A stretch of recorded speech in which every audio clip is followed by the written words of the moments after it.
Good morning and welcome to another edition of Community Issues. I'm your host, Omar Rashida, live right here on Comcast Channel 28. I have the Executive Director for PAWS for People, and she's been on numerous occasions. And welcome back, Ms. Robinson. Ms. Lynne Robinson, good morning. Thanks for having us back again. Oh, no problem at all. So for those who may have heard of PAWS or may not have heard of PAWS in Delaware, PAWS for People, excuse me. Let's give a brief synopsis of what it is and how it came about. Well, we take a nice dog like this and a nice person, hopefully like this, and basically we work with them to train them and certify them and place them in place so they can go visiting. So visiting means spending time with someone in need.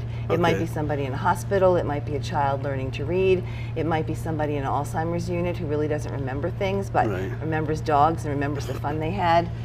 We have about 132 places that we go now. Wow. So in our almost 8 years, we've grown from 10 places to 132. We started with 21 therapy teams, and now we have over 300. Wow. So we have a lot of people with a lot of love to give and a lot of companionship.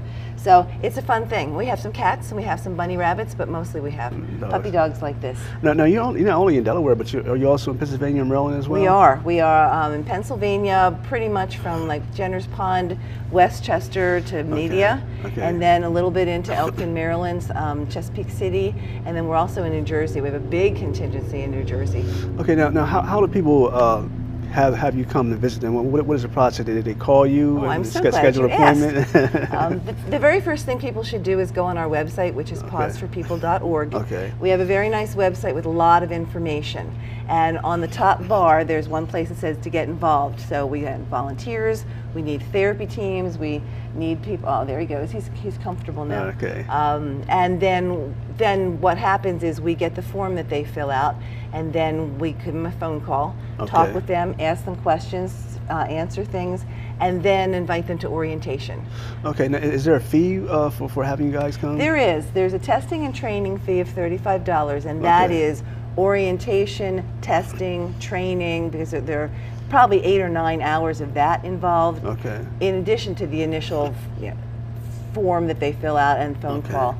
And then there's a yearly fee of $50, which is pretty minor. There are a lot of benefits they get with PAWS, besides the fact that we coordinate everything and we send them out and find places. We also have a bereavement program. We have a lot of discounts that come with PAWS and our favorites, the businesses that we work with and sponsors. So it's really a fun thing to do, and it's a very beneficial thing for the community. Okay, let's talk about some of your programs that you have. For one of my favorites, you have the reading program. We do. You want to talk about that for a moment? Absolutely. In fact, our reading program is almost 1/3 of our program. We have over 100 teams. And what happens is the dog and the person lie down on a blanket, kind of like your carpet right here. The person doesn't lie down, the dog does. We get that clear there. And then the child comes. It might be a library situation or it might be a school situation. And the child will come with a book, and then they read to the dog. And reading to a dog is very non-judgmental, non-confrontational. Reading to me or you, the child has to perform. But basically they're reading to the dog. So they have fun, and they're not inhibited, and their self-consciousness goes down, their self-confidence goes up. And we have a lot of kids that just go like, oh, I have to go back and read to the dog. So they go home and practice, they talk to their parents about it, and then they come back and they have a lot of fun. So is that primarily your children's program? Because I know you had a children's program. Is it just the reading aspect of it, or you have additional services for the youth? For kids? Yes. Interestingly enough, we have a crossover program. What's happening a lot is teachers are calling us for the reading program, but it might be a class of special needs students. So therefore, we're not. You're on TV. Stop it. Then we're doing the reading program, but we also have an autism initiative, so we're working with children with autism. We just started a program at AI Institute, so we're working with hospitalized children. Something's really good on your carpet. Sunny, stop. Thank you. We also are at exceptional care and nurses and kids, so we do a lot with children. And there are a lot of our teams want to work with children, a lot of them want to work with elders, and then we have, of course, a whole program for disabilities. And speaking of elders, so you have a program for elders as well, right? We do. We go everywhere from adult daycare, we have one of those, but then we go into assisted living, because those folks are lonely and need some companionship. Skilled care, where again they're sick, they're not feeling well, so they need some brightness. We also have a very important program that we're working on called Thinking Out of the Box for people who have dementia. And then we also work in hospice, so we have that whole gamut for elders. And another program that we started since I talked to you last is our whole psychiatric support program. Oh, wow. So we're now in Meadowood and Rockford, Terry I can't say it. So the mental Children's health, Psychiatric Center. Right. There's a place in Carneys Point, New Jersey.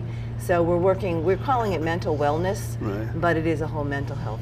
Okay, so when you take teams, do you usually take one team per site, or could it be 2 or 3 teams, or depend upon? That's a terrific question. Normally it's one person and one animal, because we want them to be the star. We want people to be expecting, oh, it's Sunny coming today, or it's Roxy coming today. Right. However, if people want to, they can take, like a mother-daughter team could take in 2 dogs and go, or a husband and wife could take in 2 dogs if they have all the certification that's going on. Now, maybe before the show, we talked about culture. You talked about you want to work on being more diverse in terms of bringing more cultures into your organization. Yes, I'm really happy to talk about that, because we are not terribly diversified. We have wonderful opportunities, and anybody with a dog can get involved with this. Right. And we are, since we're in a 4-state area, we're in the city, we're in the suburbs, we're all over the place. We would love to have more teams overall, because the more teams we have to train, then the more people we can visit and make happy. But we would love to have a variety of different cultures and different parts, and we're not sure how to do that. So this is a very good opportunity to let people know that we are very, very welcoming, very open and happy to have everybody.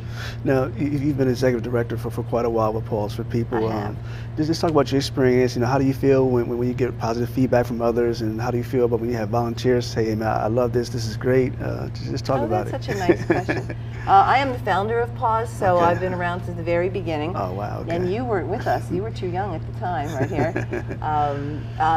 The feedback that comes in is just amazing. Every time someone visits, something wonderful happens. And it may not be, if they visit 25 people or 5 people, it may not be every one of those, but someone does something interesting. Some child miraculously starts reading, or somebody with Alzheimer's who hasn't spoken for a while. But we just had an email come in from our visionary. Her name is Judy McGuire, and she's the person who kind of came up with the idea, and then we expanded it and made it happen.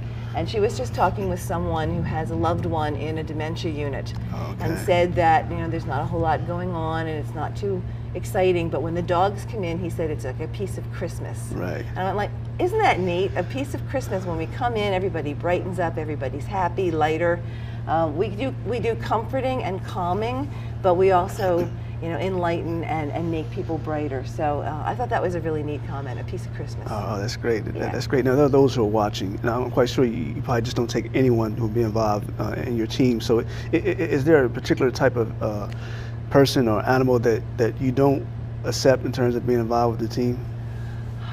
The person has to be patient, like people, and be very caring, because you're meeting all kinds of people with all different kinds of situations.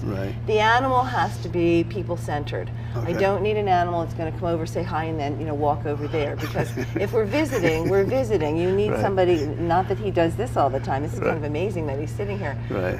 Yes, you. But the animal can be any breed, any size, any color or shape. That does not matter. What matters is the personality. So they can be light and funny and happy. They can be serious but very with you. And like I said, we have cats and we have some bunny rabbits, so they're snuggly and warm. This guy you can't really put on a lap, but you certainly can get a lot of love and comfort. It can be pretty much anybody, but we do a very good screening process. So okay, that's great. We have 2 minutes remaining in this segment, so if you have any upcoming events, contact information for those who may want to be involved with PAWS for People, or those who want you to come visit them. Contact information is our website, really, which is the most important thing, and that's pawsforpeople.org. And there's a lot of information on that. The things that are coming up, we have a Jingle Bell Brunch coming December the 1st. That's a fundraiser, so it's a brunch at Embassy Suites, and there will be therapy dogs there. And again, that's the fundraiser, so we hope people will come, and a huge silent auction and those kinds of things. We have a conference coming up in February, which is for everyone. It's all about pets and animals and why they're important in our lives. So it's not just for therapy teams. And then we have I love saying this one, an Easter bone hunt around Easter time. Now, it's not when we let all the dogs off the leash, but everybody's with the dog and they're hunting for eggs and treats and that kind of thing. So they're fun things. These are things that the public, anybody can come to get to know PAWS a little bit better. We'd love people to come and get to know us better and enjoy us, and then also it's fundraising for us. Okay, and for those who doesn't have a computer, you want to give your phone number? Absolutely. Our phone number is 302-351-5622. And that's a Delaware number. Okay. And that's one that you can call. We have a wonderful office manager that will answer any questions that anybody has. And then we'll get to talk to the person that they really want to get to. All right, that's great. Okay, it was a pleasure as always. Thank you. And I know you'll be back on again. I'd love to. I'd love to. Look at him. He's very relaxed at this time. Definitely. Live right here on Comcast Channel 28. You're watching Community Issues. We're going to take a short break.